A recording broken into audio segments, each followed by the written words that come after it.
mine is called Mr. Izilu. So Mr. Izilu basically is a film that came out last year, December, on Netflix as well, starring Aubrey Bo. I don't know if it's Bo or whatever. But basically it touches the story of a man called Sam Matona. So Sam Matona is the first black man who was able to start a mobile toilet business in townships, right?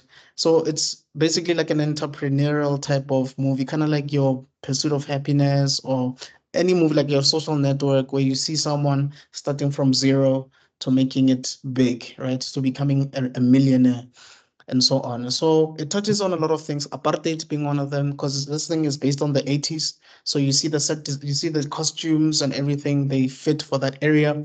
The police cars are yellow vans, you know what I mean? And for instance, there's a lot of red tape because this man is born and you can tell that he's been having this entrepreneurial bug since he was a kid, right? He'll sell like sweets at like a local football match. But then the problem is, as he gets older, he doesn't have certain paperwork, like he doesn't have permits to practice his businesses. Like I said, because it's the apartheid era. So he tries his best to try other endeavors, like try to get a 9 to 5, try to work at a certain business and so on. But he just keeps getting, backlash, or not really backlash, but he's like this, the doors are just not opening for him. Whatever he's trying to do does not work. At the job that he's working, there's a lot of discrimination. Whites are sitting at a certain section of the company, blacks are sitting at a certain section of the company. Black people can only eat the certain food, white people can only eat the certain food. So this business, basically what they do is they produce soap and things of that nature. So even when they produce like soap and things like that, um, they'll tell you things like, okay, this shampoo, this soap is only for white people, And then obviously, there's always like defects or factory faults or whatever you want to call it. Those things are then thrown into the bin. So he gets an idea that, okay, these things, I can use them and sell them at the townships. He takes a risk, he does that, brings all the money to the boss. It's just one scene. Sorry for the spoiler.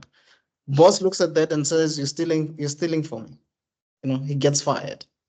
You know what I mean? So like there's so many things that are always in his way, but eventually he comes up with some viable solution, and it's a really really touching story.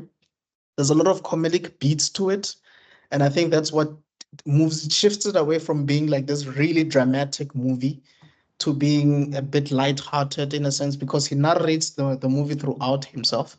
And there's a lot of sort of like humor, deliberate humor. And Black Brain has a tendency of making you see that, okay, we're trying to be funny right now. I think that's one of the things that I don't like, where the comedy is it's in your face. It's something that I really really never liked. But apart from that, it's quite an interesting movie for the time frame that it has. There's a lot of beats, there's a lot of things that you can relate to. For instance, they show him having a small piece of the sunlight green bar, using it to take a bath, using it to wash the dishes, using it for different things. The same bar, borrowing a neighbor who wants to do something with it. So it's things like that that are very relatable.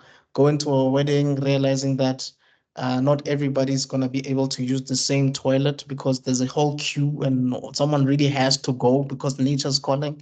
It's things like that that made him realize that there is some opportunity here, and he really wants to make it work. Unfortunately, the real person that this movie is based on passed away around 2008 or so. He was 54 years old when he passed away. I believe he had diabetes related illness, because I mean they amputated his leg and then they wanted to amputate it once again, or they did actually, but I think there was some complications in that, and then he passed on. But it is an amazing story, sort of like a you know what do you call this thing? A road to success type of movie, starting from zero and making it. So the cast includes, as I've mentioned, and Aubrey Bo. This guy has been in a lot of stuff. He was in Movango, he was in Istingo, he was in Generations, he was in Isbaya. Very good looking man, great. There's Nandinyembe. We grew up with her, Fundani Nati, Kidio, Jacob's Cross, and a lot of Soul City, to name a few. And then there's another brother called Tulani Mtsweni. Very, very great, funny man. He was on Isdingo as well, and is also on Mabaso's family reunion. Seems like Mandla N likes working with this guy for some reason, you know. And then we also have Sibulele. I don't know how to pronounce his surname, but I think it's an also surname. Chana, something like that. Chana or something like that. She was in Society, she was in Gomorrah, to name a few. So, I mean, she plays a really great love interest in the role, and is really like this guy's anchor. You know, when he's really going through it all, she's the one that says, "You can do this, you can make it happen. I always believed in you, always believed in your dreams," and so on. So, yeah, that's the movie. I think for me, it drops a bit because it is, like I said, it really takes it takes a knock for me in a sense that it's not too serious. It's not as serious as it should be, right? But at the same time, I guess they get the message across. So yeah, man, that's Izulu for me. I think if I were to rate it out of 10, I would give it a 7. I watched it with my mom and it was watchable. You know, there is like a sex scene here and there, but it's very subtle. But yeah, it's a good movie nonetheless. Mnet is 8 o'clock, or is this like a set? Is this like a No, I don't see this being on Mnet. SABC One? If it is on Mnet, it will be one of those movies on Mnet that a lot of people are not gonna be able to watch around the same time. All right.